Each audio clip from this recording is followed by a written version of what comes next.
For everyone in the audience, I just wanted to make a note that this meeting is being recorded, so. Recording in progress. I don't know how to turn that down. So if that's too loud, I'm gonna need select board assistance. Okay. So we'll get started. You said when you would. Yeah, if you wanted to kind of do a quick introduction. Yeah. I'm not used to being on this side. So, my name is Wendy Reed. I'm the chair of the select board. I'm here speaking on my own behalf, not on behalf of the board. But I just want to give some context to the history of the wetland bylaw and the select board involvement. This will be the fourth time in 3 years that the commission has attempted to bring a bylaw to town meeting.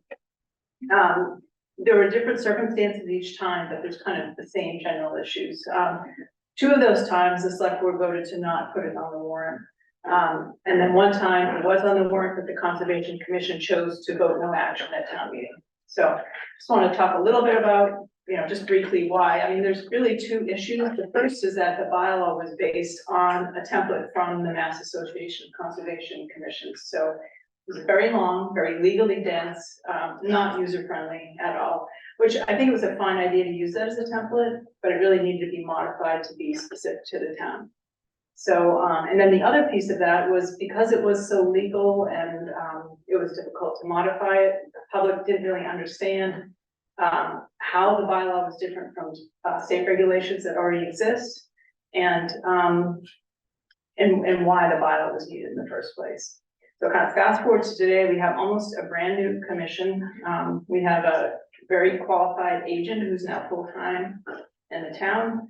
And so they have put a lot of work into addressing all of the concerns that were raised before, as well as completely revamping the bylaw. So whether you agree with the bylaw or not, or there's specific things you don't like, I hope you will acknowledge that they have really made a solid effort to address everybody's concerns and to really get public input on that.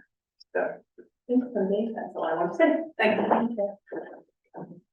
You wanna dive in? Yep. My name is George Breville. I'm 40 years a resident of West Newbury. In 2020, I was at the town meeting, and I quite honestly would have voted against it at the time, and I was happy that it did not pass or it got taken off. And after that meeting, I decided that I should become involved. So I've learned a lot in the last 2 years. So I think that what a wetland is, and You're gonna have to just let me know when you want me to again. Here we go. okay. I'm going to read off of that. Wherever water covers the soil or is present in or near the surface of the soil all year or for varying times during that year. It doesn't have to be all the time. A wetland must have all three components: hydrology, hydric soil, and hydrophytic vegetation, soils and vegetation of the area. A wetlands delineation is the only way to accurately confirm the location of a wetland. So that's where the Wetland Protection Act came into effect in 1972. And we have 8 presumed public interests provided by wetlands. These 8 are down below. I'll get to them in a minute. Multiple areas are protected under the Wetlands Protection Act. The Act protects a variety of resource areas. These resource areas include, but aren't limited to, land subject to flooding, swamps, and banks. I have to admit that I always thought that wetlands were just swamps or flooding, but it turns out it's not. And riverfront resource area, about 200 feet from the edge of rivers and perennial streams. A list of subject of areas subject to protection is included in the next slide. What all this means is no person shall remove, build, dredge, or alter an area subject to protection under the act without first filing with the Conservation Commission. The Mass DEP and the Conservation Commission have joint jurisdiction to review filing. Now, the 8 presumed public interests are protection of public and private water supplies, protection of groundwater supply, flood control, storm damage prevention, prevention of pollution, protection of land containing shellfish, protection of fisheries, and protection of wildlife habitat. Resource areas protected under the Wetlands Protection Act are, as you can see, any bank, any freshwater wetland, any coastal wetland, any beach, any dune, any tidal flat, any marsh, any swamp, bordering on the ocean, an estuary, any creek, any river, any stream, any pond, any lake. Land under any of the water bodies listed above is subject to tidal action, subject to coastal storm flowage, land subject to flooding. Riverfront area, which is an area that extends a distance of 200 feet from the mean annual high water line on any river or perennial stream. Riverfront area is not a buffer zone, it's a resource area. I think that's important. And obviously not all of these are in Westonbury, we don't have, Yeah. for example. Under the act, the buffer zone is an area of 100 feet extending from the edge of the wetland and is regulated, but it is not a resource area. This means that the regulations of the act do not have performance standards or design specifications for activities proposed in the buffer zone. This is a substantial difference from the resource areas, as the regulations have very specific performance standards and design specifications for activities proposed in resource areas. The regulations of the act require a filing for activities in the buffer zone so that the commission can determine if the activities proposed in the buffer zone will alter the resource area. It is true that the buffer zone itself is not protected under the act.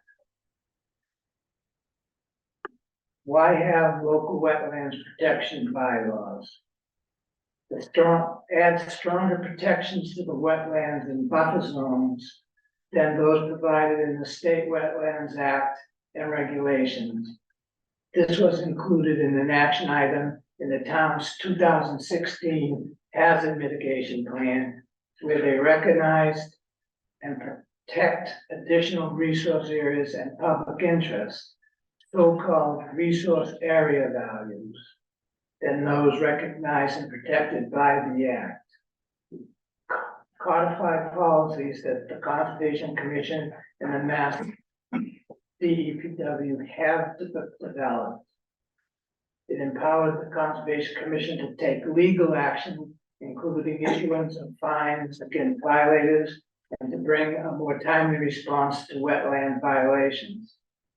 An increase in competitiveness of the town when seeking grant funding. What we have is a map showing the municipalities with local wetland protection bylaws as of 2022. You can see that Michelle has highlighted the star, which, if she goes to the next slide, you may notice that according to the map, West Newbury already has a wetland bylaw. West Newbury has a wetland bylaw at section XXV of the town bylaws. Enacted in 1988, the bylaw adopts the State Wetlands Protection Act as the town's wetlands bylaw. This bylaw also allows the Conservation Commission to set local filing fees in addition to fees charged by the state. No additional procedures are provided by this bylaw. No additional resources are protected by this bylaw. And that's what we're trying to accomplish with this. Yeah, and if I could just go back to the map for a second, I do want to highlight the eastern half of the state. It's more developed and more populated, and often the Conservation Commission has staff members, as opposed to the western half of the state. There's not a lot of wetlands bylaws. The areas are less developed, they're less populated, and most of those conservation commissions don't have staff members. That kind of accounts for the discrepancy in bylaws on each half of the state. I think at this point, I'll turn it over to Molly. Okay, so the next few slides will highlight a couple of big differences in this draft bylaw compared to other previous draft bylaws the commission's presented. So, with the changing in the formatting of this bylaw, what we're trying to do is map out the process for permitting a project. The way that we've listed the different sections is basically the way that you would go about getting your project permitted. We hoped it would be a little bit less repetitive, more readable, and just provide a roadmap for those people who are beginning to think about a project. One of the big differences in this iteration of the bylaw is that we are recognizing the exemptions that were already provided by the state. In our 2022 version, we had eliminated those exemptions. In talking with Michelle, she felt like most applicants pretty much understood what would be exempt, and that it wasn't really necessary for that additional oversight to take away the exemption. And then we added an explicit exemption for mowing and maintenance of lawns, gardens, and landscaped areas. We have come up against that in a few filings of folks who have lawns that we've seen have been lawns, and we usually use pictometry to see that these areas have been mowed since before they were jurisdictional or legally in place. So that's usually how we determine if a lawn has been in place. The 2022 draft bylaw proposed a new jurisdictional area of 200 feet around intermittent streams, which we have taken out. The current draft bylaw, the banks of intermittent streams would be protected and would have a 100-foot buffer zone as they do already today. So that is not changing. That has been in place, and that is what we are continuing with. Under the current draft bylaw, perennial streams and rivers, those that flow year round, would have a 200-foot riverfront area as they currently do. So if you live near the river, if you are within 200 feet of the river, you are in a resource area. The 2022 draft bylaw proposed protections for ponds of any size, and we were not sure how we would even begin to describe what a pond would be and what sort of chaos would ensue if someone decided to just dig a little hole and fill it with water and have that become a pond and eliminate the ease with which a neighbor maybe would have to do a project. So to ensure that only actual ponds are subject to jurisdiction, we wrote in a threshold that ponds must be at least 1,000 square feet to be protected as a resource area. Can I just ask how, that was one of my questions when I read this the other day. The state definition of a pond is 10,000 square feet. So this is a factor of 10 smaller, but it just seems like, well, it's 1,000. It's a nice round number. So what is this biologic significance of a 500 square foot pond versus a 2,000 square foot pond? I think we determined that this area would be more likely to be naturally occurring say than a pond of any size, which could be anything. I think we wanted to take into account that there are probably a number of areas that are subject to flooding that could be protected and maybe are taking on the qualities of wetlands that we see, that are smaller than 10,000 square feet. Is there any biologic basis for that, or just, it seems arbitrary? Yeah, Yeah, I mean, to some extent. I don't think that we have evidence of a particular square footage that would provide habitat values. But, I think for, me reading over this and kind of supporting the commission on this, 1,000 square feet, you kind of do remove a lot of possibilities of smaller areas such as puddles. They're not providing any wildlife habitat. If it is a seasonal area, it's probably gonna come up as a basin or an isolated wetland. So if you pull it down to that 1,000 square feet, you are recognizing there are protections to smaller ponds without going so small that they're not providing any of the functions that a pond would. And I think if you keep going smaller and smaller, you could keep going smaller and smaller. Now you're back at not having a threshold, which was something that we did receive feedback on. And the question was, well, what about a puddle? And so this is an attempt of trying to find that line. I think you could find, biological evidence, you could find research to support whatever size you wanted to make. Is it a really big pond, a really small pond? Is it important? And I think this is trying to be a compromise on the commission's end of it's smaller than what the state has, so we have more ponds that would get protection, but it's not so small where you run into the issues where the commission's regulating a puddle as a pond. So I think we'll try to find more answers on it, but I think it's a compromise, honestly. yeah, I mean, there's a retention basin down in PRSD that has tons of frogs in it, it's far less than 1,000 square feet. It is providing habitat. Nathan has a question. I'm not the chair. Go ahead. Could you just give us some basis? I mean, basically, you're telling me you wanna take the state bylaw that's 10,000 square feet and reduce it by a tenth to protect frogs. That's what I'm understanding from. That's back. that's part of the So mission of can the, you just give us some justification as to what's happening in town?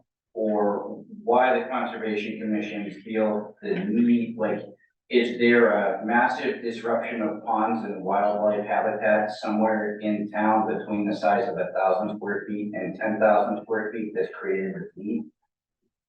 a massive destruction? No, but I feel like what you said, that the pond is creating a habitat, that is one of the values that our mission is to protect. Well, what justification between 1,000 square feet and 10,000 square feet do you have? Because the state has set the threshold at 10,000 square feet. And sitting here, it just seems to me that, Michelle has explained, a puddle is too small, but what gets you to 1,000 square feet? Because it is functioning with the values that we have listed, the 8 values. So it could be, that area could be infiltrating water, cleaning it as it's infiltrating. I do have a whole slide on ponds, unless I pulled it out. I did have a slide on ponds in a previous one. Yeah, and it did have information. If it's not in the slide, I can forward it to you, because that actually had literature cited in it. I'm not the chair. Yeah, so sorry. Okay. So maybe you can hold the question about ponds, we can Yeah, see if no problem. we No can problem. elucidate it more. Can I just ask a quick question, Yeah. because just because of the differences between the state regs and the proposed reg, is it possible to map this out, like what are the deltas between these? Because I haven't seen that in one place, honestly, the state regs are pretty long to read, okay, Yeah. so, and not being an expert in the, or a lawyer or whatever, I just think it, to make your guys' life easier, what about having an FAQ thing for this, okay? Right. That shouldn't be that difficult to do. What are the differences? This one is 10,000, one is 1,000, one is a farther setback, one's a different one, so. Yeah. I would just suggest if you could map that out and have it just listed, because I think it should be pretty straightforward So it just lists all those differences. Okay, yeah, and I think we're getting towards those deltas in the presentation. Can I just make a comment, Yeah. just for perspective? I look at the size of this room, and it's probably a little bit under 1,000 square feet. If I saw this and it was filled with water, I would call it a pond. And I would look and expect to see life in it. And in large part, that's what I see as the primary reason to have wetlands protection, is to protect life in a body of water. So to me, 1,000 square foot pond or 1,000 square foot body of water, if it retains water for the year, is a pond and probably supports life. Right, but then that's 1,000 square feet plus a radius of whatever the setback is beyond that even, right? So what's the actual diameter of that circle? Well, I mean, the resource area is the pond, and then there's a buffer zone. Right, When you get to the buffer zone, you're gonna have a different level of, but I mean, that's Standard. impacting, you know, whatever the minor activities, right? That can even be done. What if you wanna put up a fence? The minor activities are still exempt under this bylaw, so if you had a 1,000 square foot pond, it would have a 100-foot buffer zone under this bylaw, and then that activity of putting up a fence would still be exempt under this bylaw. But it says that you have to give written notice within at least 72 hours to the commission, so there's still like fees Nope. and. Nope. and It's, paperwork. send me an email, hi, Michelle, I would like to put in a fence, does it meet the exemptions? There's no permitting for an exempt activity, the commission's just looking for a heads up on that, by writing email is fine, that's one thing we can clarify in I here. think that could be very well clarified Yeah. too, because I'm not clear from reading this, it just says exemptions, but then it talks about written notice and other things, so I don't know what that written notice means, that's not spelled out in this Okay. regulation what that means, so. Yeah. Sure, yeah, the commission is not, and we've talked about this at length in meetings, the commission is not anticipating filling out a form, they're not anticipating collecting a fee, they're not anticipating you waiting for a meeting to get an answer. It's encouraging a conversation essentially with whoever the conservation agent is to, hey, I'd like to put up this fence here, you know, okay, that looks like it's the buffer zone, make sure it's not a barrier to wildlife movement, which is a requirement to be exempt today. And then go on with the fence, so, yeah, we can clarify that a little bit better. Next slide. Another question, please. Yeah. Go back a couple of slides and we talked about need for stronger protection. Tell me when to stop. Right there. My question for you is, how many people in town are abusing it? What kind of issue do we have? How many cases have you seen over the last couple of years or so with it? And why do we need stricter regulations than the state does if it's a minor problem we're having? well, I would say a few times a year, we might have someone who doesn't, want to follow the policies, such as, do you have any wetlands on your property, for instance? Have you done any? I live on River Road. You live on River Road. So I'm just thinking of like putting in a septic system and, you know, having to do a septic replacement. Generally, you put 25-foot no disturb markers up, for a project like that. But you're saying you've had a couple for a year of instances that you've had issues?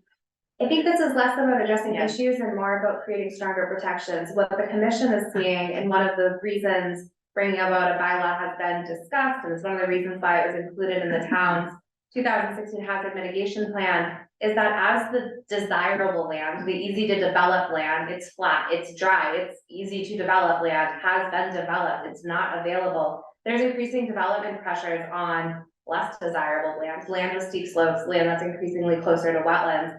That land is facing development pressure and it doesn't have strong enough protections to protect the wetlands that will be impacted when that land is developed. There's a lot of encroachment that's happening. That's the intention of this bylaw. It's not addressing in all aspects a problem that's occurring today. It's providing stronger protections than what the state has provided. Well, if people are following the state guidelines on it, then we'll have a problem. You're saying you have a need for it, but you haven't given me any circumstances that say that you've actually had problems with it. A couple per year? I think a couple per year is being taken out of context for what she was saying. She's giving an example of a couple of septic replacements per year. Okay, well, how many is it? I'm just trying to understand what's the magnitude of the problem? And why do you think you need to bring this stronger regulations when the state seems to be fine with it? I think the state created the Wetlands Protection Act to be intentionally vague and intentionally lax on certain things because each community has unique resource areas. The resource areas in West Newbury are very different than the resource areas on the Cape. They're very different than the resource areas in the Berkshires.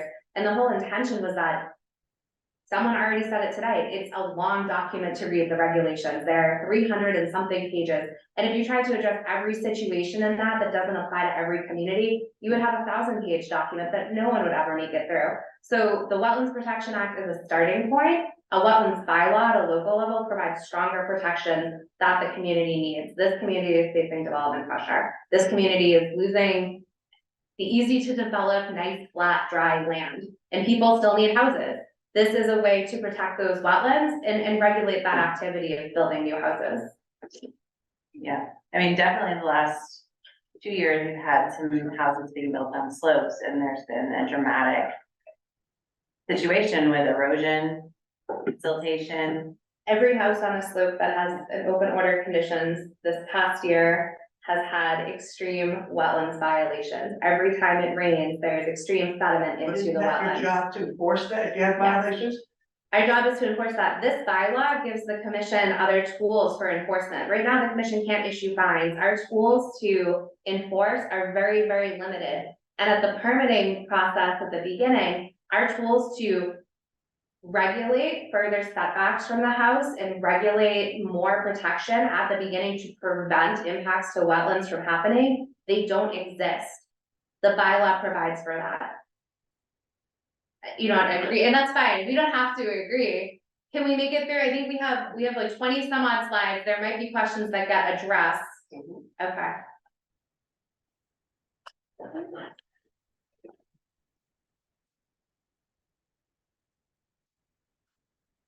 Yes, no, maybe, the one before. So we're on pause, no fresh shot, okay. So the 2022 draft increased abutter notifications above what is provided in the regulations. So this, our new iteration has proposed increased abutter notifications for notices of intent filing. But we got rid of that. This is just saying in Oh, that's 2022, yeah. there was increased butter notification. This draft has no changes to a butter notification. The notifications that the Wetlands Protection Act requires today for notice of intent or an ANRAD are the same. And there's no additional notifications required for an RDA. There's no butter notifications for that. We scaled it back. And this was, I mean, this was something that I thought was a good idea, because I thought it was better for more people to know what was happening in their neighborhood. But it did come with an increased cost and maybe headache for applicants, so, we decided to remove that, so that is staying the same.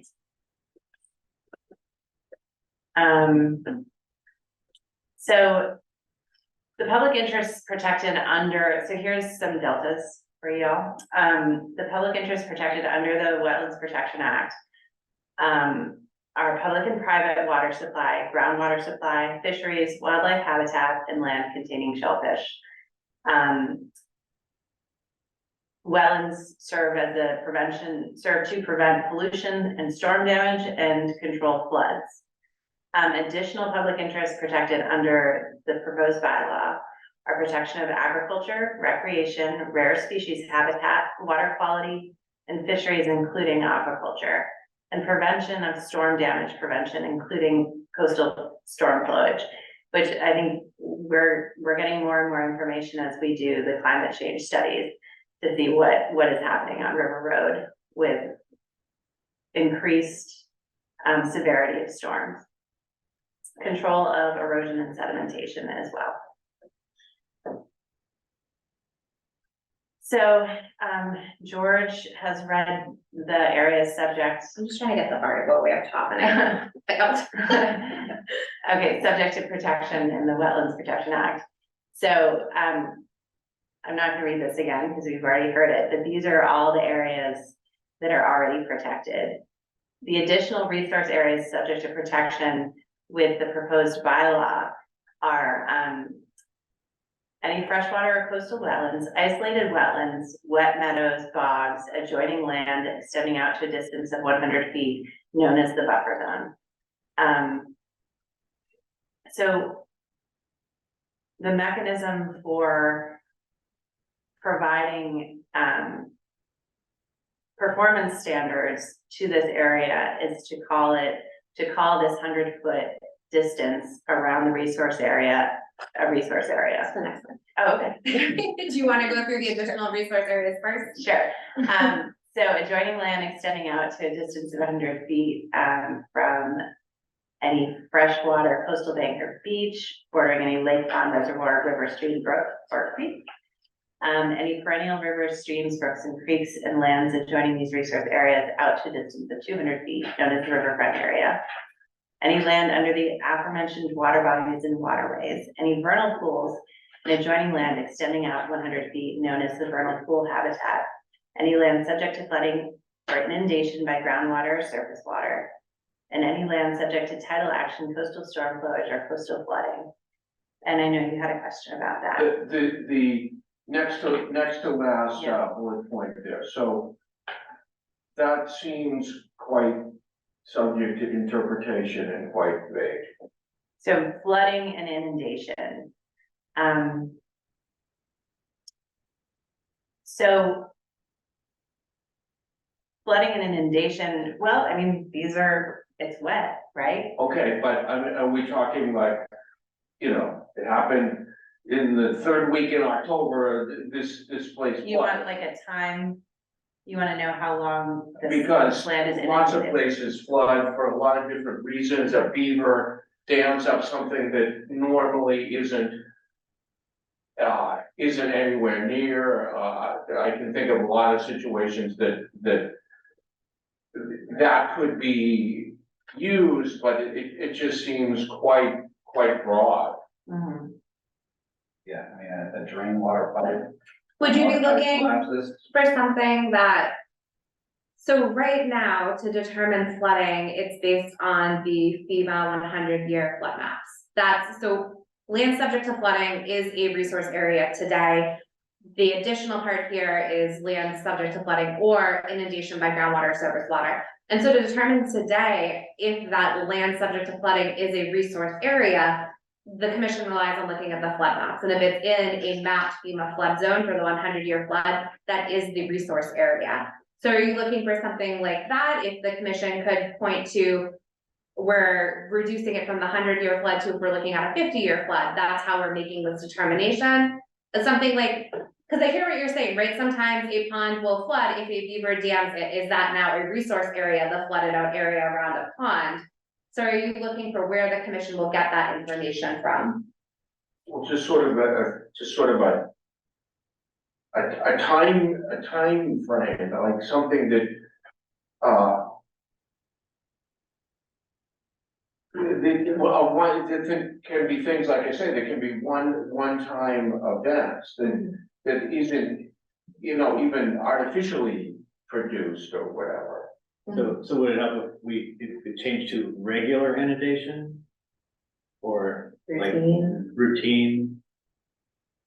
I mean, Is that what you're looking flooding. for? So the flooding is there, from but what? flooding in You, the state, we can't reduce. you want a reference to the FEMA maps We can't. in that? I don't know. The regulations. I mean, maybe I just, when I read that initially, it just seemed like, wow, this could be anything, yeah. I'm confused too, is it, so you're saying it's not the 100-year flood map from FEMA? It is It something, is. No, it is. That is right there, is referencing that we're gonna use the 100-year FEMA map. The land, so on this table on the left is the table of what's protected today under the Wetlands Protection Act, land subject to flooding, to determine if there is a resource area there, the resource being the land subject to flooding, it has to be mapped on the FEMA flood maps as subject to the 100-year flood. And that's how you make that determination today under the Wetlands Protection Act regulations. So that's what I was asking. Michelle, can you say that again? That's a little confusing. So FEMA has flood maps. Right. You can turn on the layer for the 100-year flood, and it shows highlighted or shaded in areas on the Right. flood map. Okay. Those areas that today that are highlighted for the 100-year flood on the FEMA flood maps are resource areas under the Wetlands Protection Act. Okay, And so that's why I'm saying where you're asking about the inundation of groundwater or surface water, knowing that we're already looking at the FEMA map for the 100-year storm under the act for the land subject to flooding. And the commission's goal here is to provide stronger protections. Instead of putting a time of year routine, this is something else the commission could look at. So would it be land subject to flooding or inundation by groundwater or surface water in the 50-year flood or higher? Something like that. Would that address the not being able to pick and choose an event, or who's to say that this is an area that routinely floods? Why can't you keep it at the 100-year point? Because the idea of this bylaw is to provide stronger protection. I don't think the 100-year floodplain is actually in the Wetlands Protection Act, is it? If you look at the It's in FEMA, regulations and they're- in the regulations, you but- look at but the in the 100-year. actual- You look at the regulations of the act. So for this, trying to get to a point of understanding, is that something you would like to see in the regulations, that we're looking at that 50-year FEMA flood map? Because the 100-year is already in it. The 100 years The 100 in years the already regulations of the protected. Wetlands Protection Act today, that's how you determine the land subject to flooding. I know. So in order It's a lot. to increase, to make it more rigorous, we would need to say a less, more frequent flood situation than 100 years. Yeah, I mean, it seems to me as this reads right now, I mean, I don't see the reference within what's on the screen at least to the 100-year floodplain. Because it's Right. not in, as David pointed out, it's not in the act. The act lists on the left-hand side, that's all the act lists in the state act that exists today. In the regulations of the state act that exists today, for the resource areas, there's performance standards and design specification. The performance standard to meet, to be land subject to flooding and have protection, is that land is shown as a 100-year flood Okay. map. Okay, so unless I'm reading something wrong, the way I'm reading this with the current limitations or non-limitations, so my back field is a slope, I'm on a hill, it's a sloping field, gently sloping, but a sloping field. This spring and the summer, it was incredibly wet. Mhm. And if I walked across that field, my feet would go, I'd be 2 inches into the water, Mhm. or 3 inches into the water in some places. Yeah. So if I read this literally the way it is right now, it seems to me that would be included, that would be considered wetland. I hear you. And it's absolutely not wet, it's a field, I mean, it's, it's, so, this is meant to be constructive feedback, like how do we work around that kind of condition? There is sort of intermittency somehow has to come in, it seems to me, has to come in, because, this was obviously an extraordinary year in terms of Very much. precipitation, during most of the summer. Yeah.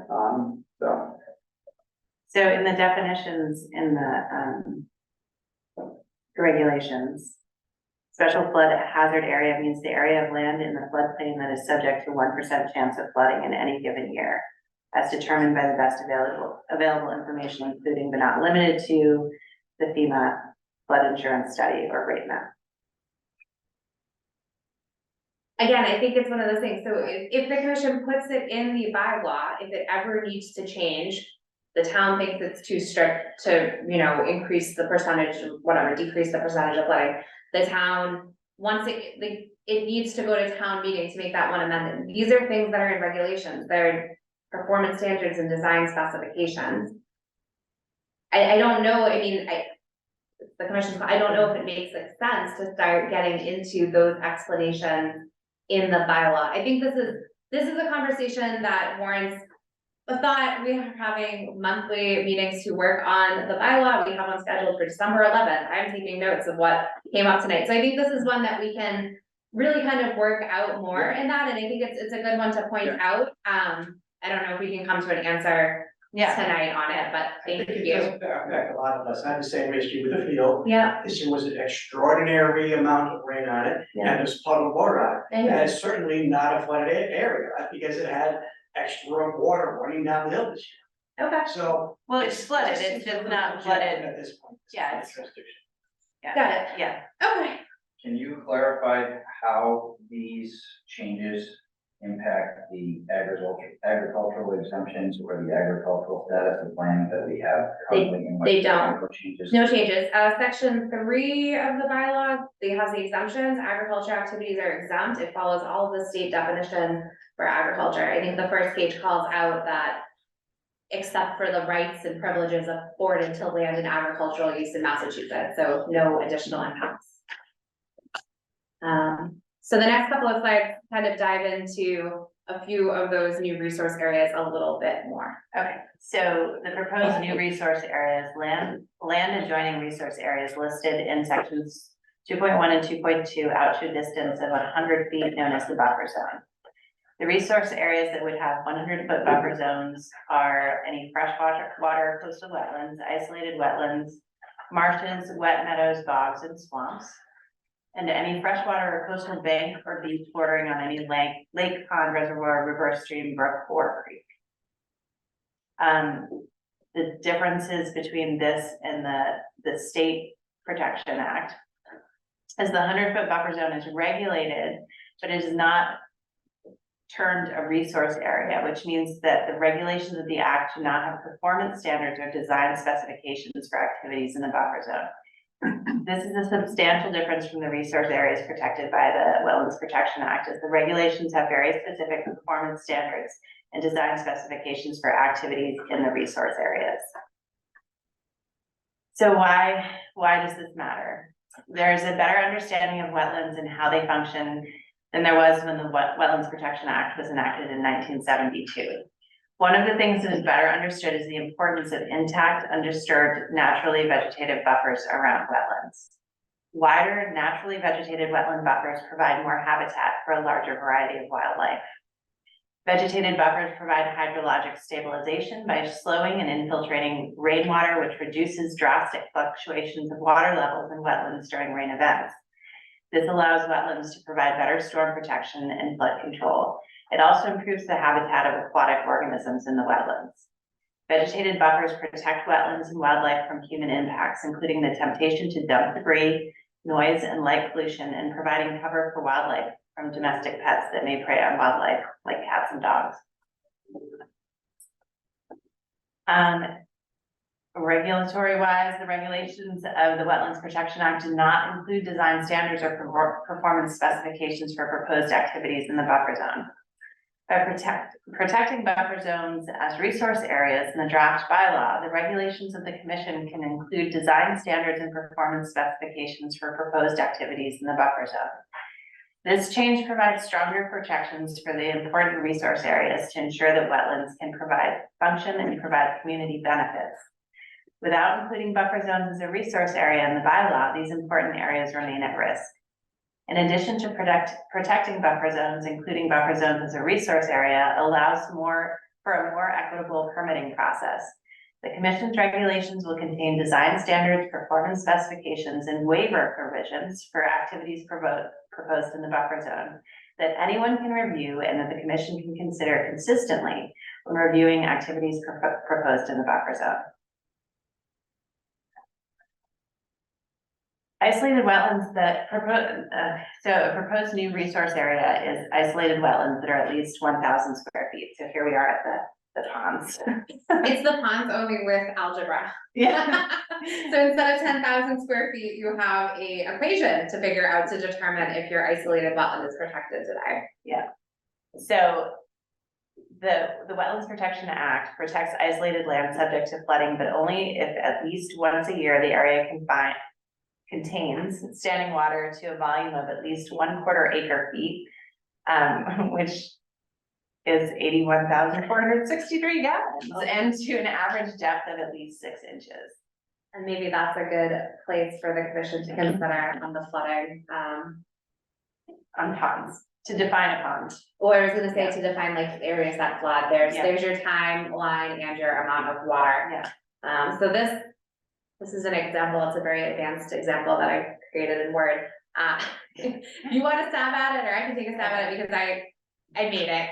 So You go ahead. okay, so the next one is the protections this isolated wetland here would receive today under the Wetlands Protection Act. It's really none, unless it met the 1/4 acre over X amount of square feet for X amount of the year. So you have your wetlands in the back here, these green squigglies, your 100-foot buffer zone, and that's it. These people are proposing a pool. So if the bylaw were to be adopted as written today, that isolated wetland would have a 100-foot buffer zone around the area, and the corner of that proposed pool would clip it. That proposed pool very likely exempt under the Wetlands Protection Act and therefore exempt under our bylaw. So it's really recognizing that, and then. So why do isolated wetlands matter? They provide habitat to a variety of species, including waterfowl and amphibians. Okay, this is where the frogs come in. Isolated wetlands provide groundwater recharge and flood control, helping to minimize storm damage and protect groundwater. So by keeping these areas intact, they provide storage for flooding. That storage allows the water to infiltrate into groundwater, into your well, in a way that is going to protect your well's water quality. Because they're cut off from other surface waters, the slow flow path of isolated wetlands provide increased retention of nutrients and pollutants, preventing them from entering other bodies of water. So, another proposed new area for protection is vernal pools. Any vernal pool, so a vernal pool is a termed a wicked big puddle. It is only holds water for 2 months out of the year, but provides a very specific habitat for animals that cannot survive in other bodies of water. They have to be free of fish. And a lot of those animals that breed, that use the vernal pool for breeding, live within hundreds of feet of that vernal pool and go back to the same vernal pool every year for breeding. So there's no way to reconstruct a vernal pool, say, if it got filled, because those animals would be left out of what they use for their breeding area. The bylaw would apply to all vernal pools regardless of state certification. And the vernal pool habitat would extend out 100 feet from the edge of a vernal pool, regardless if that area overlaps with another resource area. So the Wetlands Protection Act right now extends 100-foot vernal pool habitat area around state certified vernal pools only. And isn't it also, yes, that the vernal pool habitat has to overlap with another resource area in order to have that buffer.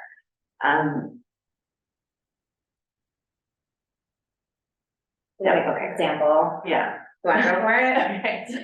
So the vernal pool and 100-foot vernal pool habitat is listed here. If this is on the edge of a wetland. So the vernal pool doesn't have its own buffer zone, essentially. It is just subject to the buffer zone of the wetland that it's connected to. Vernal pools aren't necessarily always connected to wetlands. I think that's kind of one of the big problems is if there's a vernal pool in the middle of a forested landscape that's otherwise upland, it will not have any buffer zone at all. So the second picture here shows with our bylaw, there would be an extra buffer around the vernal pool outside of the wetland, the BBW buffer zone. Can I ask a question on that? Yeah. I'm thinking of a specific example I want to but if that vernal pool was such that when you put in this new buffer zone, it encapsulated the existing home. what are the impacts of that to the homeowner? So if the home was there before the bylaw went in, it's not going to. But what about other activities in their backyard Hold area? on, I think we have this really spelled out in one of the definitions. Sorry, just before we go down. The term vernal pool shall include, in addition to scientific, I'm on page 4 of the draft bylaw, paragraph 2.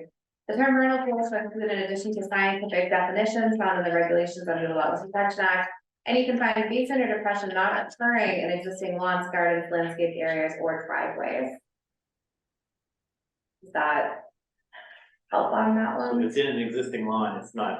We're not, We're not covering it. we're all. not protecting If it. you're like, oh, I have. Even what I if think it's is a certified vernal vernal pool? Should be a certified pool and lawn, is there? I'm not, I don't want to throw somebody under the bus, but I believe the If there's state. a certified vernal pool in lawn, then this bylaw today is not proposing to recognize it. But if that overlaps with any other resource area, it does have protections today under the Wetlands Protection Act. It could be that it doesn't have any resource areas connected to it, and therefore it doesn't have a buffer zone currently. It would still be, it's self-protected. Right. WPA, if it was recognized by the state, Mhm. but we're not gonna do anything. We're not changing it. Bell, Yeah, I have a question. yeah.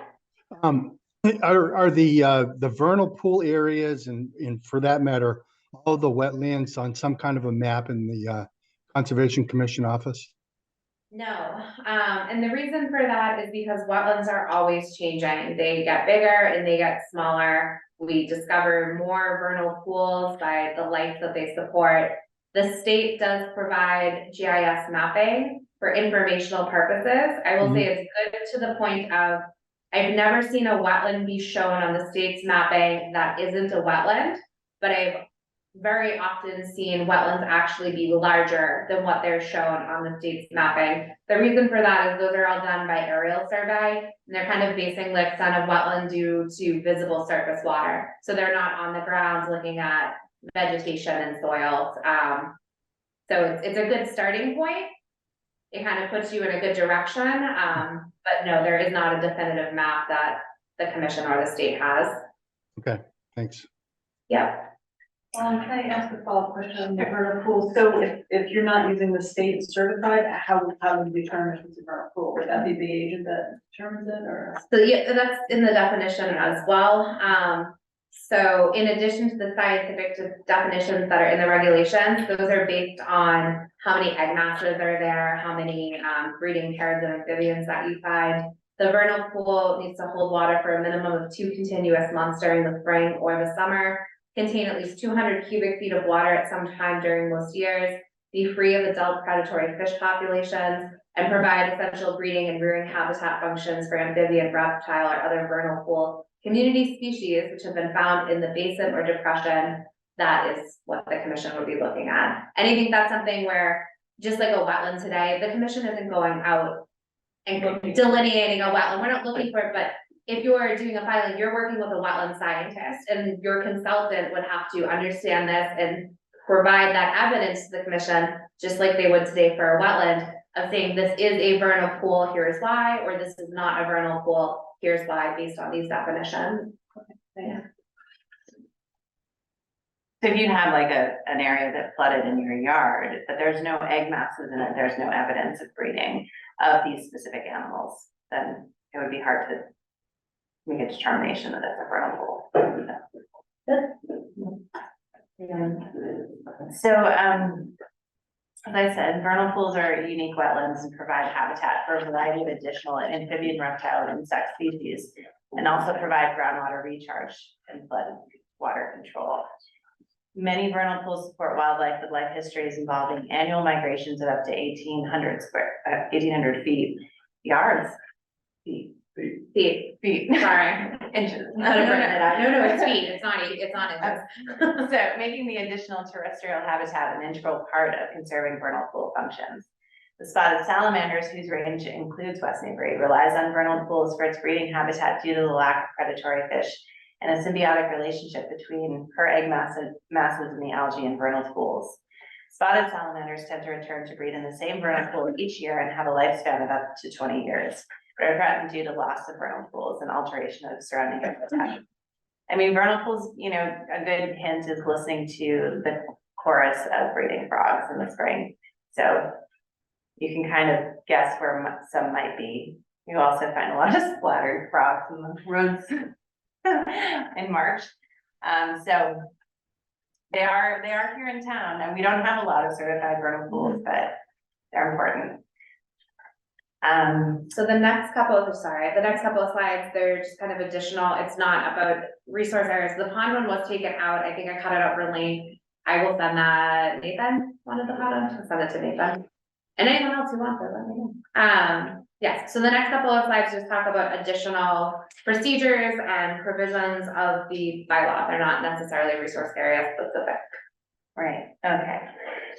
So to avoid an increased burden to applicants, the draft bylaw proposes the following. Projects that are jurisdictional under both the Wetlands Protection Act and the bylaw requiring the filing of a notice of intent request for determination of applicability or abbreviated notice of resource area delineation can be filed using the forms provided by the Mass DEP, provided that all information required for review under both the Wetlands Protection Act and the bylaw is included. For these filings, no additional forms will be required. Projects that are jurisdictional under both the Act and the draft bylaw will be heard in one public hearing or meeting opened under both the Wetlands Protection Act and the bylaw, and not two separate public hearings or meetings.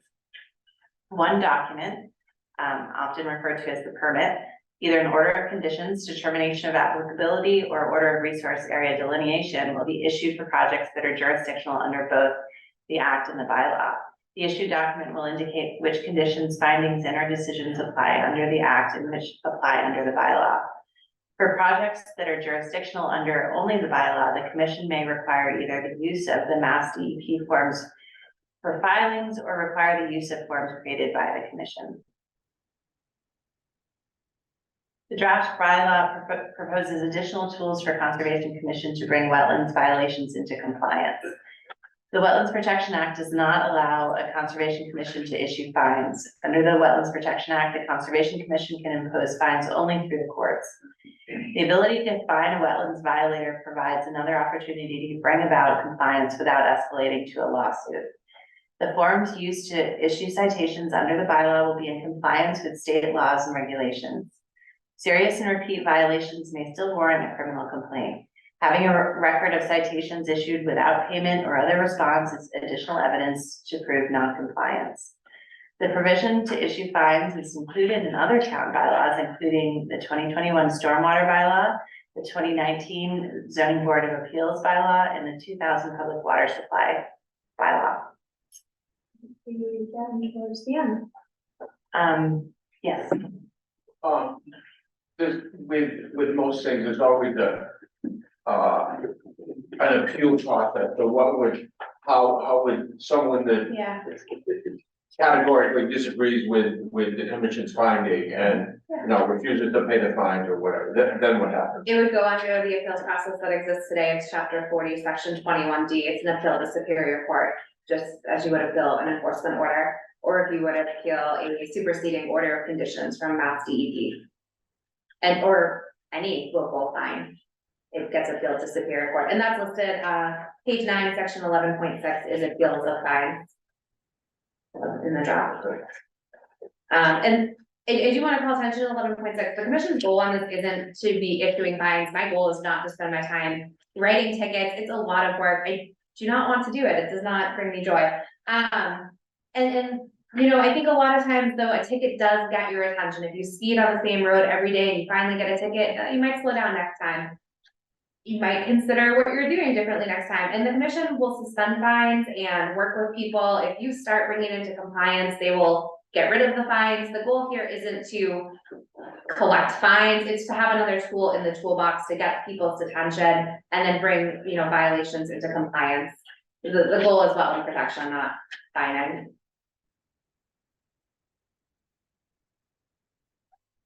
Yep.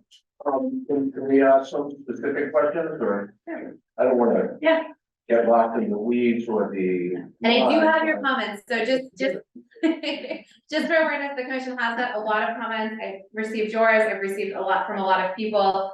I need to put them onto something organized and we working through addressing all of Okay. them and getting back. So just don't feel like it's lost. I have it. All right. Michelle has spent a lot of time on enforcement Yes. in the last couple of years, and we find that things don't really get done. Some people are very good and responsive, and some people just don't respond, and it takes a lot of time and a lot of effort. And we are a volunteer board. We would like to have regulations that people understand and wanna comply with. I do have one question this is the one line that has been bothering me in all the iterations of the proposed bylaw is under the definitions, item K, which is, called, incremental activities which have or may have a cumulative adverse effect on the resource areas protected by this bylaw. So,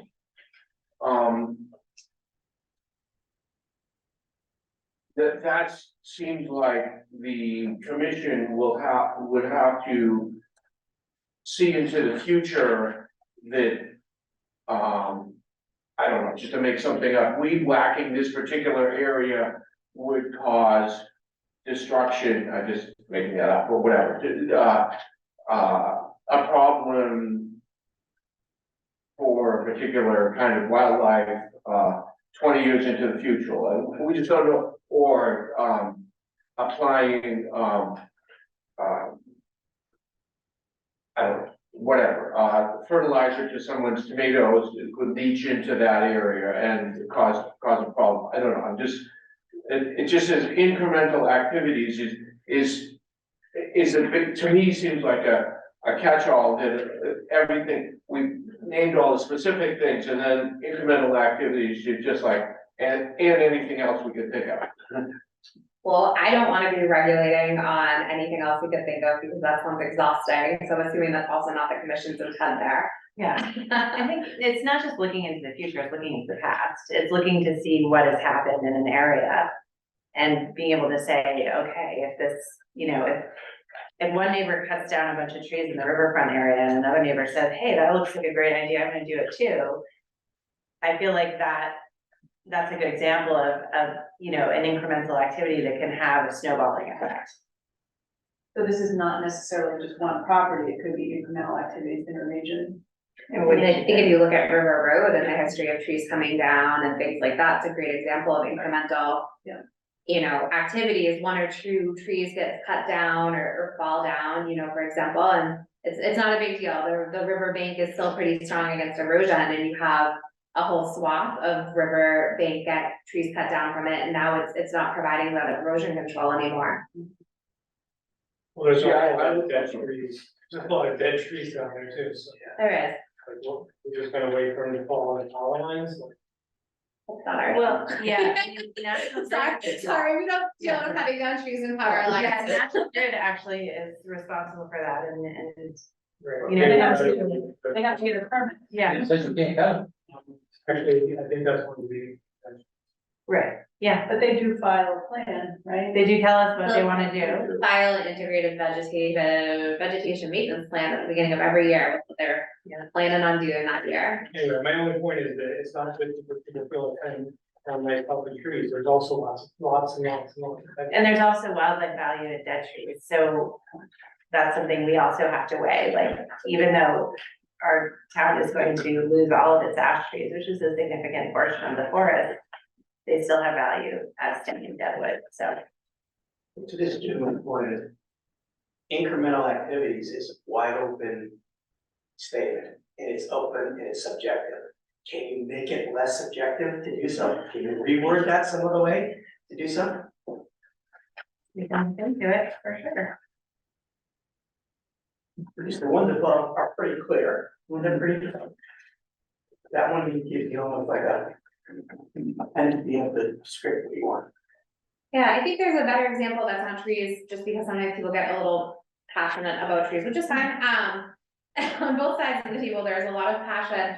There's good example with docks, and hopefully that's not enticing anyone. It's less of an issue here, more of an issue when you get into, you know, a harbor, and you have all of the docks, and they're shading out all of the vegetation, they're all like really close together, and they all have boats attached, and they're all scouring out the bottom. That is, well, 2 docks in that harbor probably doesn't have any impacts to the vegetation that's growing in that harbor, providing food and habitat. But if you have 100 docks in that harbor, that could be something incrementally, as you add docks, you're increasing the impact. And I think it does make sense to look at something like that. Maybe in that example, that harbor could propose a community dock. You have one long, really big dock that everyone can use, instead of everyone having a dock for their one boat, right? So now we're all getting access to the harbor. We all have our boats, you know, moored there, but we're not causing the same impacts as if all 100 boats had an individual dock. It's just a different way of framing it. I think the commission, I've taken notes. We will talk about this at the next meeting if we can hone that in a little bit better.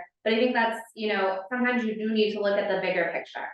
And I think that's what this, you know, is looking to do, right? Is one dock going to alter that harbor? Probably not. Is 100 docks? Maybe, I don't know the harbor, but a better chance that they could. So I just sort of, you can see where, what, the way I read it is like someone, there's a, wetlands near someone's driveway, and they wanted to put, sand or salt on their driveway, they needed to. And then, okay, you can do that, but then if you do it over the course of 20 years, then that's incrementally affecting what's going on in the, so I didn't look at it sort of,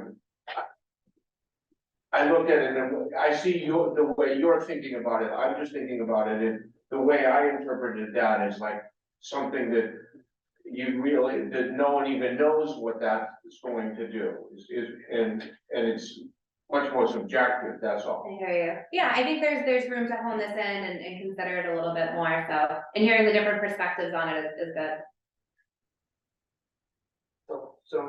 My comment is about vernal pools. Yeah. And I noticed in your bylaw, you talked about the buffer zone around a certified vernal pool. You probably have a lot of vernal pools that are not certified. Yes, so the bylaw would, so right here I have it up, the bylaw would apply to all vernal pools regardless of state certification, but they would have to meet the requirements of the definition to be a vernal pool. And your commission will determine that, right? Well, or the wetland. The wetland scientist and the commission will review. Yeah.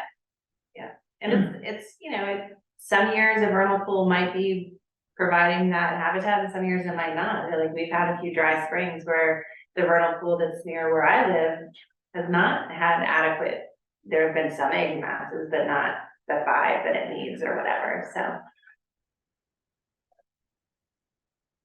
So could we further define the certification, maybe to include the language that that the subject review from a wetland consultant or a certified wetland consultant to hone it in? I think there's a lot of things in this bylaw, as Mr. Archibald pointed out, that they're open-ended and maybe just need to be more clearly defined. Yeah, I think one thing to call out as far as, you know, requiring that is that the burden's on the applicant. So it's on the applicant to hire a wetland scientist and prove to the commission that this depression is not a vernal pool. My wetland scientist went out this spring, he went out on these 3 dates, he had knowledge that there was vernal pool activity going on in the region, there was no egg masses, there was no breeding amphibians, and then he presents that information to the commission, and then the commission makes the determination. That's the process today under the Wetlands Protection Act. And so nothing is going to change with that process under the bylaw. Except based on the way that your bylaw is written, and correct me if I'm wrong, you go out for another matter, all of a sudden I see a vernal pool, now you have an enforcement order, you find the taxpayer because they didn't, it creates an open-ended, where's the burden of proof? You've now determined, you know, are you going out saying I'm gonna look at wetland and I see a vernal pool, because obviously the chair is saying I can tell that there's a vernal pool near my property that doesn't meet the requirements. Now all of a sudden you go out and say, oh, here's a vernal pool that I think meets the requirements, but now are you going to enforce that, or do you have to put any binders on? How is that handled? So there would only be enforcement if there was an activity that was happening that's prohibited under the bylaw. So just Right. because you have, maybe I'm misunderstanding, are you So, proposing let's say, there's an let's say someone activity? puts in a septic system, okay, okay? And it goes through and you go out and inspect the septic system. All of a sudden, you find out that there's this vernal pool. Mhm. And the vernal pool might meet picture one, but it doesn't meet picture two. Now, are you going to enforce the bylaw, like you come out to do something, here's a vernal pool, oh no, you can't put the septic system there? that would come up during a site walk. If you had wetlands, so today, say you're proposing a septic, I am not going, well, I wouldn't know, I sign off on septic permits. I would look at the map, that's where I start all of my desktop reviews, I pull up the map, the informational purposes map, and I look at plans, if there's previous house plans, building plans, it's very helpful, there's wetlands usually shown on there. And I would look and see, do I think there's wetlands here? A lot of times it's cut and dry, your field example, I'm pretty good at fields, I can tell you, there's not a wetland there, I sign up on the septic permit, everyone goes on with their day. If I think there's wetlands, I'll give you a call, and then we'll go out and look at them. And that's when you get in wetland scientist, because your septic system now has to go through the permitting process. Your wetland scientist will delineate everything that's there, your vernal pool if it's there, your wetlands, show that on a plan, and then it's the commission that's making determinations based on what your environmental scientist submits. I get what you're saying, but based on what you just said, you are now determining that something is a vernal pool, whereas prior to that, you said it's on the wetland scientist and the applicant to provide you the vernal pool. You're not No, the saying I'm wetland looking- scientist would be looking at your file, would be looking at your property. And would submit that with the filing where the Right, lines but I'm are. saying that's missed. And now if that filing goes through and you're saying, oh, there's a vernal pool here, you need to exclude that. How do you, like, there's no clarification in a lot of these things in terms of enforcement or education of the homeowner or the taxpayer as to the process that you use.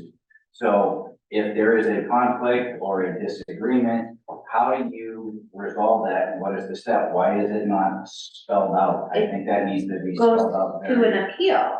So the commission's role in this isn't, and this could be a longer conversation. The commission's role in this is to review the information provided by the applicant and make a determination on that. If the applicant or an abutter or 10 residents of the town of West Newbury disagrees with the determination that the commission made. I, Michelle Green, do not believe that's a vernal pool. I've lived here my whole life. I've never seen a single frog touch it. Then you appeal it.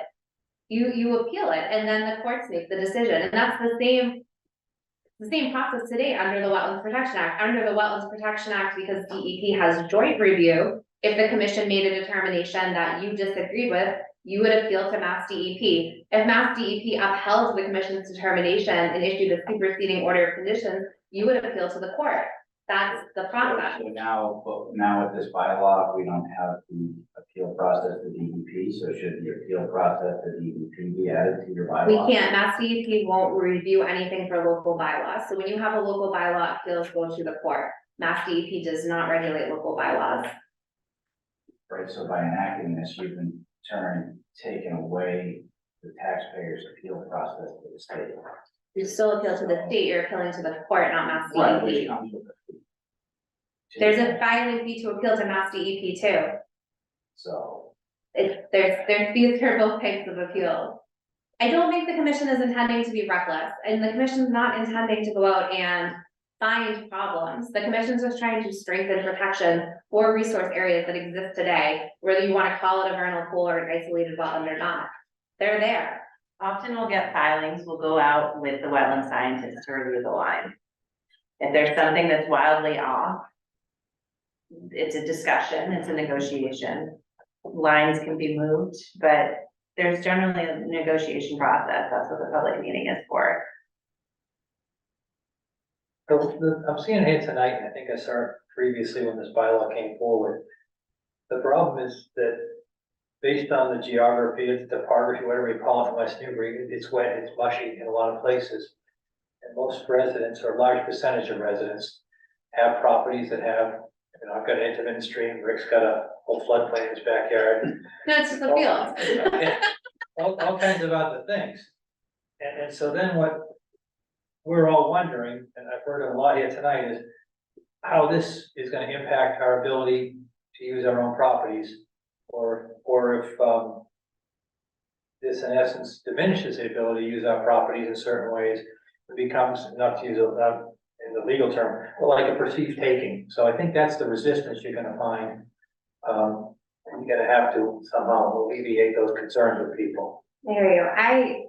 Speaking myself, and maybe the commission can add in here, the bylaw is written in this iteration, doesn't propose any new, it proposes new resource areas, but it doesn't propose any new resource area that wouldn't already trigger some type of review for your property.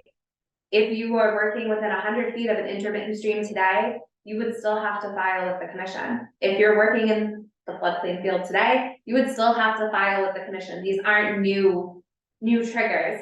We've reduced the size for an isolated wetland. We've, reduced the size for a pond. Typically ponds aren't standalone. There's usually bordering vegetated wetlands around them. But I think as you go forward with the presentation, you're gonna just have to address that general component that really is not a significant. It's not a significant change. You're gonna be able to address that to people, and you're gonna, I'm sure when it comes to town meeting, it's gonna be interesting. It sure will. Yeah, Well, I had a question on one of the slides. I think it was talking about the process. You said it would be more equitable if you had performance standards. Yeah. Can you just speak to that a little bit about? So I think what we've seen is that what the policy of the Conservation Commission has always been to have, as I mentioned before, a 25-foot no disturb zone between the wetland line and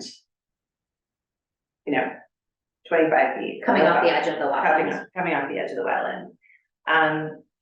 But we've had several builders that come in and decide to just go and say, well, you don't have a bylaw, so you can't hold us to that.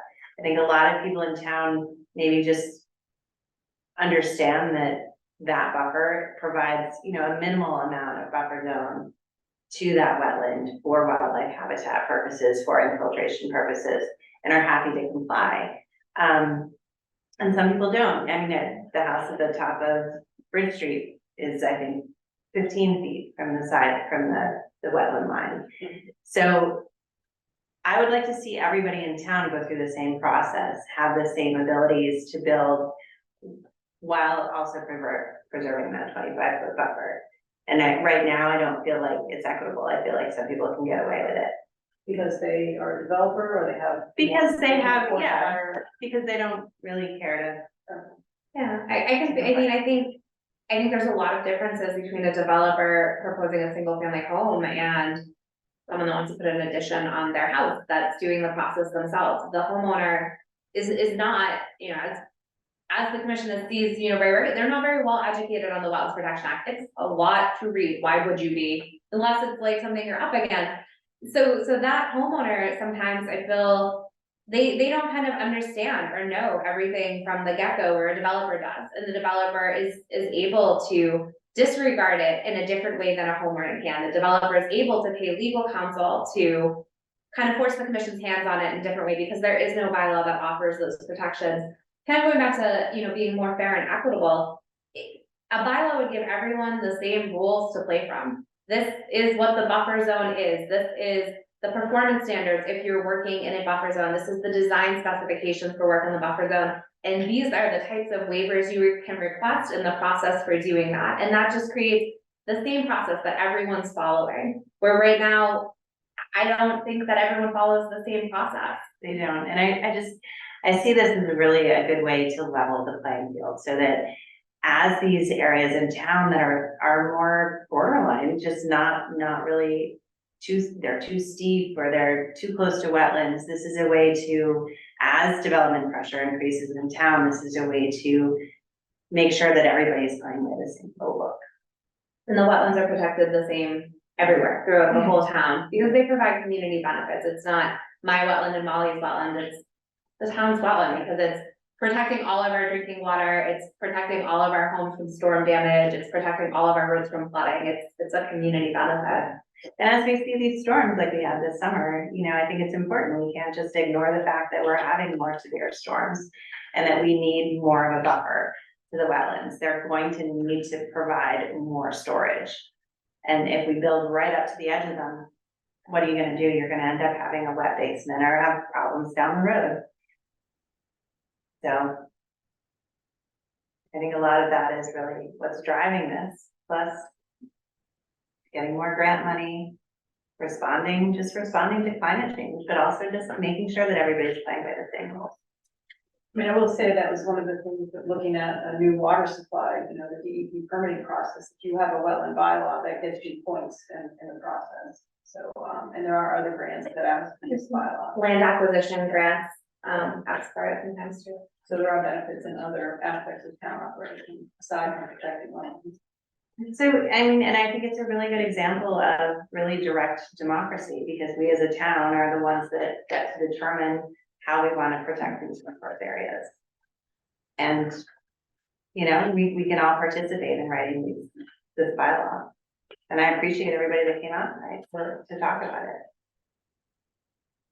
I have one more question about I've heard you say equitable and fairness in terms of the buffer zone several times now.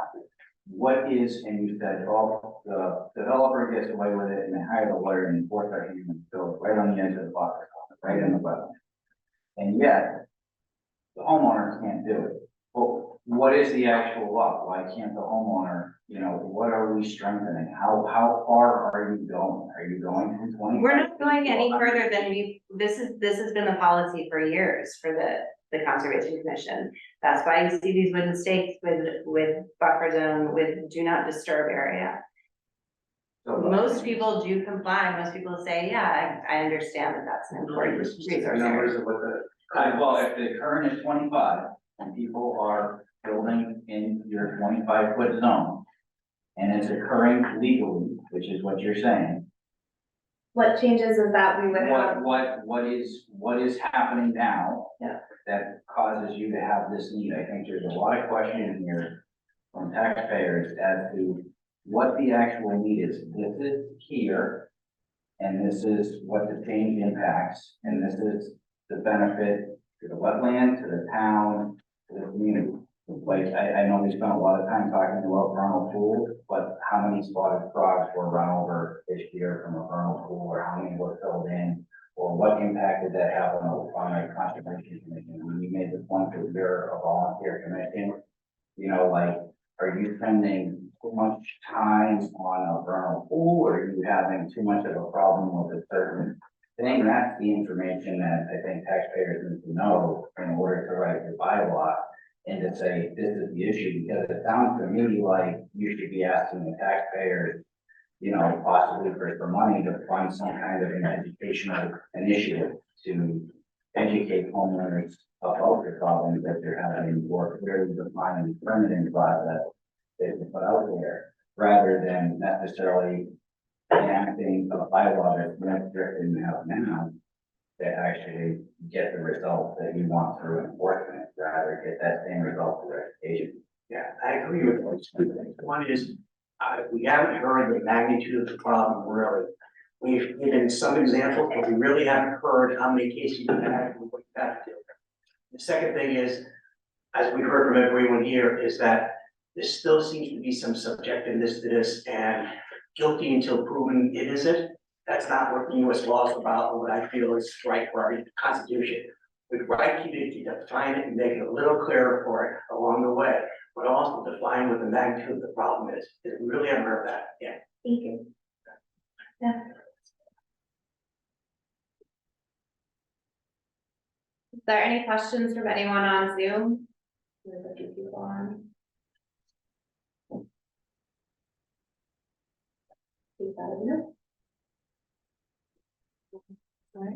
You want to just next step, so the commission has been meeting, an additional meeting each month, so we're meeting 3 times each month. One meeting is solely to work on the bylaw, so we are meeting again on the 11th. They are public meetings, you can come watch the process. Those are educational. That is for your education. If you're interested, you can come and bring more comments. We don't just talk about vernal pools. So we'll be working through that in public meetings. We, like I said, we do have comments that we received by, email from a bunch of people. We have comments tonight. This is recorded. So you can go through all of these tonight. This recording will be posted on the town website, so you can refer back to this conversation. Town council is reviewing the same version of the draft bylaw that you have in front of you tonight. So we're waiting on feedback from them. They're supposed to have feedback to us by the 14th. From there, it's just kind of continuing, working this out, getting it to a place where we think people can be happy with it. No one likes to be regulated, so I don't know if happiness is the goal, but understanding and being comfortable with it would be nice. The commission will propose it to the select board and FinCom for the spring town meeting. And then hopefully, you know, they put it on the warrant and it gets adopted. In the meantime, somewhere between having a final version to propose to the select board and FinCom, the commission will begin writing regulations. I think the goal is to have those somewhere around 50% by town meeting. Regulations are usually 50 pages. We're creating design standards, performance standards, design specifications. So it's gonna be a long write, but I think what the commission wants is transparency. I don't think the commission's goal here is to have regulations that no one saw coming. So those are all gonna be worked out in public meeting. We're probably gonna be continuing to meet 3 times a month just because we're too busy with filings to take it up at a regular business meeting. So we'll have some draft versions of regulations available for review too, as we get closer to town meeting date. And if you're, you know, and if you're interested in looking at other towns' bylaws, you can always do that and see, you know, what other towns in the area have adopted. As you can see, like, Essentially, the whole area has them. I we're think really the only town that doesn't have them. Newbury and Salisbury are the only towns immediately in our vicinity that do not have bylaws. And, you know, and you can compare and see, you know, if there's something on those bylaws that maybe strikes you as being more equitable or fairer or, A better way to explain it. Yeah. Be more comfortable with the definition. I think that would be helpful if you find something that, hey, I think this gets you to your goal in a way that more people will understand. Yeah. That would be good to know. and that's on the MAC's, the Massachusetts Association of Conservation Commission's website. So they have a whole spreadsheet comparing every single town that has a bylaw, every single town, I think, and if they have a bylaw and what that bylaw looks like, you can go to the website. There's a lot of information out there. Well, the developing trust with the town is, I think, important, because when you look back at the last one you did, you had basically really, really restrictive, and a lot of people got upset about it. And a lot of people, you took out the appeal process, you took everything out, and now you come down to something that's a little bit in between. I think you need to build that trust back with the people in town right now, because they are afraid of what happened last night. So, yeah, you're having the meetings now, but people are still fearful of it. I think it's good to have regulations on it. I'd love to see what you can do about the sewage release. I know it's not in your jurisdiction on the river, but it happens all the time. Those are the kind of things that we like to see. Yeah. It's certainly a lot better now than it was 40 years ago. Sure. Oh, Yeah. so It's 97, they've come 90% of the way to, like, the river used to be the sewage system. You know, I think you need to understand how changing the values around that has improved the values of your properties on the river. Sure. And how we're hoping that by increasing the values of wetlands, we're also increasing the values around town.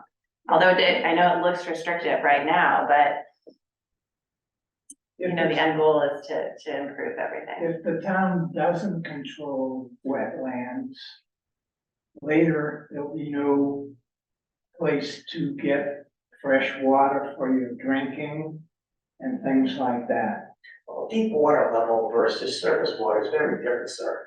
This is a glacier.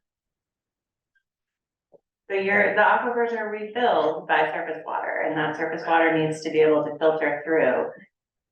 I think that's a whole study that we could have a debate on. Okay. So I have, can you go back to that now? Yeah. It's possible. Sorry. Question, but you're saying that there is no bylaw, but like, isn't West Newbury green on that? Yep, and so that was the one we talked about. We have a bylaw. It is the Wetlands Protection Act. It's a Right. section XXD.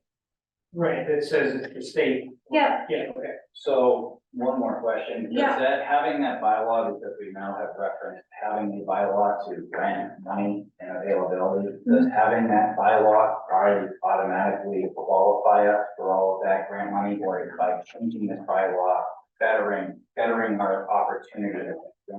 The leader. How does it do? Because it protects wetlands at a stronger level than the state. So I'm surprised, things must be different in 1988, because right now the guidance is you cannot have a bylaw that is verbatim the state bylaw.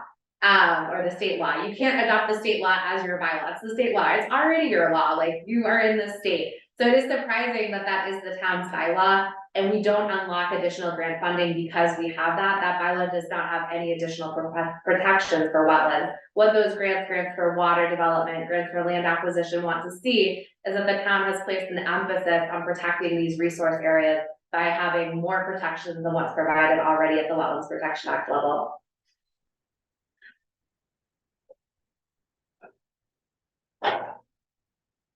Is that it? Yeah, thank you. Yeah, thanks for. Thank you. for feedback. Thanks. My business card's right there, so if you think of anything after this and wanna send me an email or additional feedback, feel free, my email address is on it. Thank you. Thank you. Thanks, everybody. Do you wanna do a motion to adjourn? Yeah. I just have one last question. Oh. Is there any way you can get a map that shows how many of those green in there are actually? Like us that don't have a real bylaw? Well, yeah. Yeah. Or, Yeah, yeah. you whatever can, find. as I said, you can look at that on the MACC spreadsheet, which will show you exactly what towns have bylaws and what those bylaws protect. Yeah. If you wanna grab my business card on the way out, send me an email so I have yours, I can link it to you, and what that spreadsheet will show is, do they protect vernal pools, do they have a 25-foot no build? Those are the things that are stricter than the state, so that's gonna give you the answer of, did they just adopt the state act, and they're saying now that's the bylaw, or are they actually providing additional protections? Okay, thank you. Yeah, That's a good question though, because I wonder that too. alright, so we have a motion, a second, All those in favor? Aye.